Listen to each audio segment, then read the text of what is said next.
Welcome back. All right, so tonight it's Game 7. I figured, you know what? I'll do a video all on its own, looking at tonight's game and just looking at the storylines, because it feels like this might be the most epic Game 7 we've ever seen, and it hasn't started yet. And so I am excited for what tonight's going to bring. I think it should be a fun one. I'm toying with the idea of having a live stream before the game, not during the game. Apologies, but not during the game. But yeah, so let's talk a bit about this and the bullet points. I didn't need to look any of this up. This is just from watching the series. The interesting part to me. So the question becomes one of who's it more important to, right? And I think the honest answer is you could make an argument for both. You can make an argument for Florida needing to not lose 4 in a row after being up 3-0. You can also make the argument that the Oilers need to finish this because this is the great story in the event that they win it. But either way, we're going to have a Stanley Cup champion at the end of the night, and it's going to surprise some people, whoever wins. As there are definitely still those who believe Florida's going to win, those who believe Edmonton's going to win.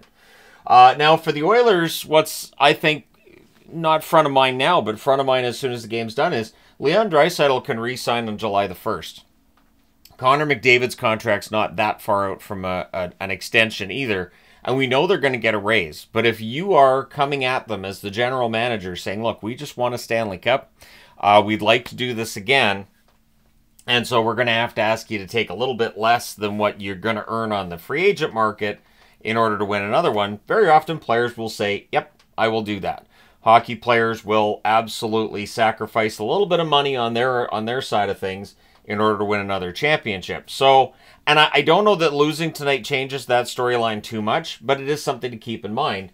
And again, for the Florida Panthers, they were up 3-0. They've lost 3 in a row, and it's not just they've lost 3 in a row. They haven't looked good in any of the 3 losses they've had, so they really have to turn things around tonight.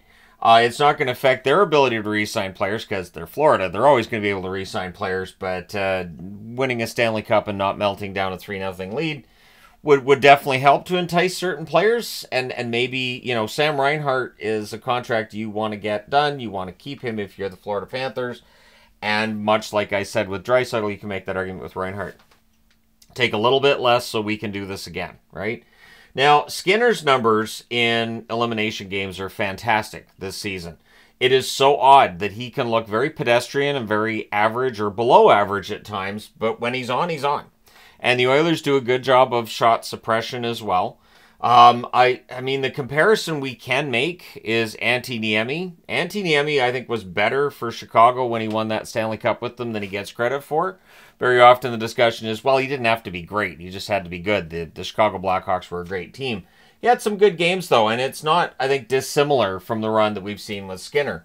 On the other side, Bobrovsky looked like he was, you know, Conn Smythe favorite until about the third period of the third game, and then since then it's been all downhill, right? 781 save percentage since then.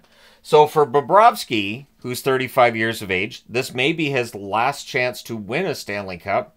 He's got to come up with the best game of his life tonight, right?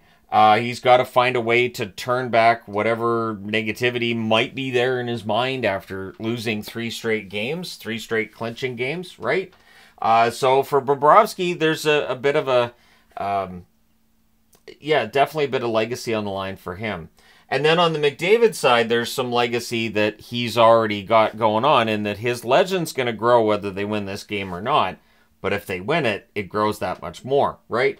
Connor McDavid, and I do find it odd that if you're a fan of McDavid's, that people on the internet decide that you're attracted to him. It's the weirdest thing. It's a sports thing that they do a lot, and I don't understand. Oh, well, no, I'm straight. I'm married with kids, but okay.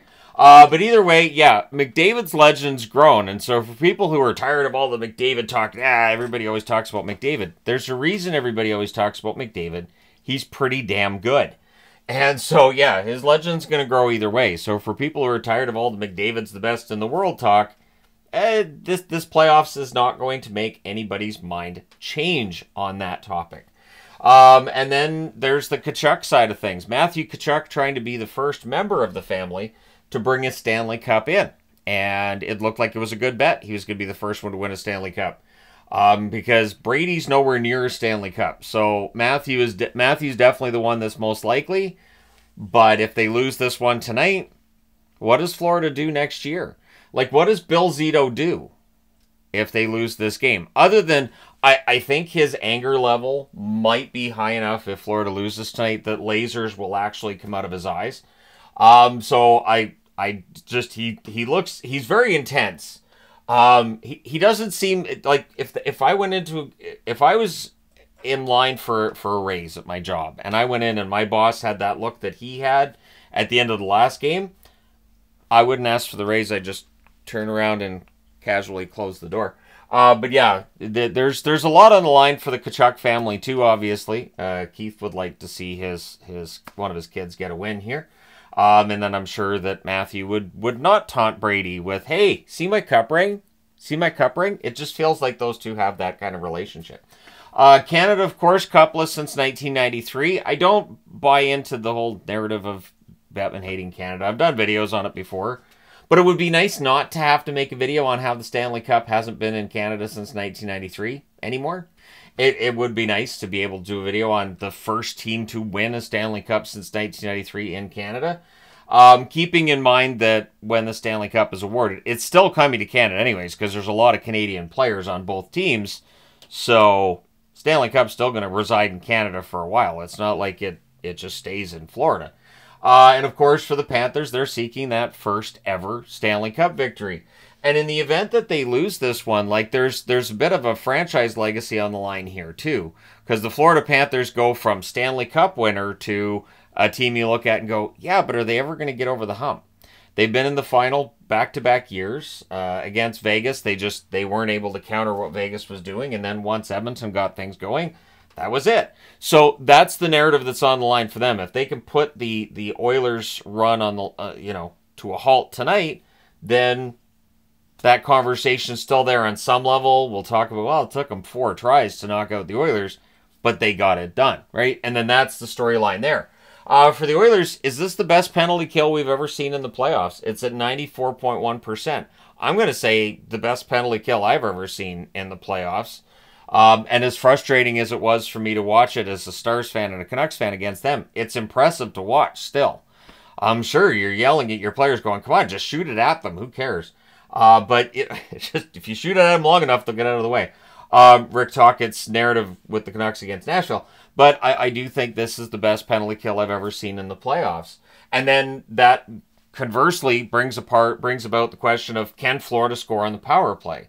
In the event that in the first period tonight, Florida scores a power play goal, that reverses that pressure then to the Oilers, and suddenly the Florida Panthers, might end up being able to get in the Oilers' heads a little bit, but they need to get a power play marker. There are players on both teams that are overdue for a big game. Leon Draisaitl is well overdue for a big game. He hasn't had a goal in this final as of yet. He's got 3 helpers. I think he's played well the last couple of games, but is he capable of doing more? Yes. But so is Carter Verhaeghe on the other side.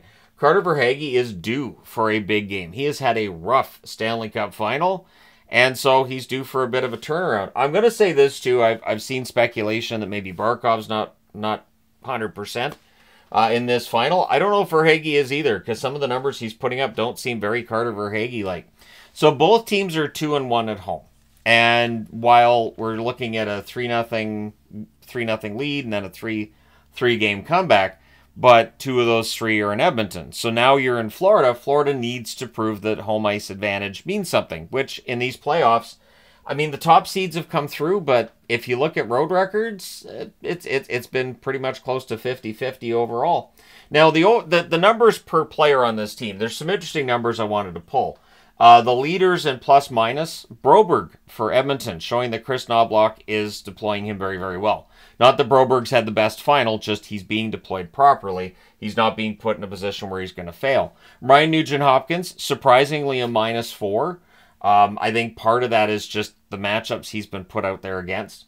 Skinner's save percentage in this final is now up to .909. And it wasn't that great after the first 3 games. It's very good now. Evan Rodriguez, +5 so far. And he's their leading scorer in this Stanley Cup final with 4 goals and 2 assists. So Rodriguez has really done an excellent job in these playoffs. And I think he's shown just how valuable he can be in a playoff run. But Carter Verhaeghe with a -9. And I believe just the one goal in the Stanley Cup final. Bobrovsky's numbers have turned for the worse. He now has an .889 save percentage in this Stanley Cup final, but having a .781 save percentage since the start of the third period of Game 3, that'll drag things down a little bit, won't it? So Bobrovsky needs to get it together. Skinner needs to continue to improve his numbers. And then you look at the big names up front. So one side you got Connor McDavid, 3 goals and 8 assists for 11 points in this final, a +5. And then you got Barkov, 2 goals, 3 assists, 5 points, and a -2. Barkov needs to have an absolutely ridiculous game, and I agree with people. He's probably playing hurt because most players are going to be playing hurt. One thing to keep in mind with Florida is I see a lot of, well, you know, they hit, and they grind, and they wear the other team down. Throwing that many hits over a long playoff run of 20-plus games, it's going to wear your team down too. So I think that the hit totals have been dropping for Florida during the playoffs, probably in part because these guys are playing hurt. And for the Oilers, it's a matter of being able to catch them. We've seen with the Oilers the last few games, their rush chances, just their transition play has been excellent. The total score in this series, 22-16 for the Edmonton Oilers. Power play goals, that's a 3-1 advantage for the Oilers. And shorthanded goals, it's a 2-0 advantage for the Oilers. I think in this 6-game series, Florida has outplayed Edmonton twice. Once in a win, once in a loss. And outside of that, I think the Oilers have been the better team largely. But it's Game 7. Everything's a fresh, clean slate. So all these numbers and all these storylines, we're going to see them all coalesce tonight. And we'll see what the hockey gods do and how things turn out. But I don't expect a lot of power plays. I mean, could there be? Yeah, but it's Game 7 of the Stanley Cup final. This is where the referees usually put the whistle away and just let the players, you know, decide it on the ice. I do expect there to probably be at least one controversial play because it's the National Hockey League is 2024. You kind of have to have one. But I'm not making a prediction. I do not make predictions in general. That's a rule that I have. I don't predict who's going to win. The Oilers have all the momentum, but Florida has home ice advantage and some pride on the line. This is now the first time in these playoffs where Florida is against the wall, and if they don't win, they're out. So we'll see how things go for the Florida Panthers tonight. We'll see how things go for the Edmonton Oilers tonight, but this should be a highly entertaining game, and I expect I expect some craziness out of this one. But let me know your thoughts in the comment section below. Your last chance to pick a winner of a hockey game for those of you who've been keeping track of your win-loss totals and everything. And again, I think this is going to be a lot of fun. I'm really looking forward to this one. I think it's an unpredictable matchup, and it's easy to turn around and say, well, it's going to be the Oilers, but it's also kind of easy to say, yeah, I don't know if you can beat Florida 4 times in a row. Beating a team 4 times in a row is very difficult. So, yeah, should be a lot of fun. Looking forward to it. Let me know your pick. Let me know your thought. And again, I like to wear the purple jersey when I do this because Florida wears red. The Oilers wear blue. You combine red and blue, you get purple. And the hat's got red and blue on it. So there you go. I'm as neutral as I can get. I just don't have a purple THG hat. If I did, I'd be a little more neutral. But anyways, there you go. Thank you guys so much for all your support. Hit like and subscribe if you haven't done so already. And may the best team win. Should be a really, really fun game tonight. Thank you guys for all your support. I will talk to you again soon.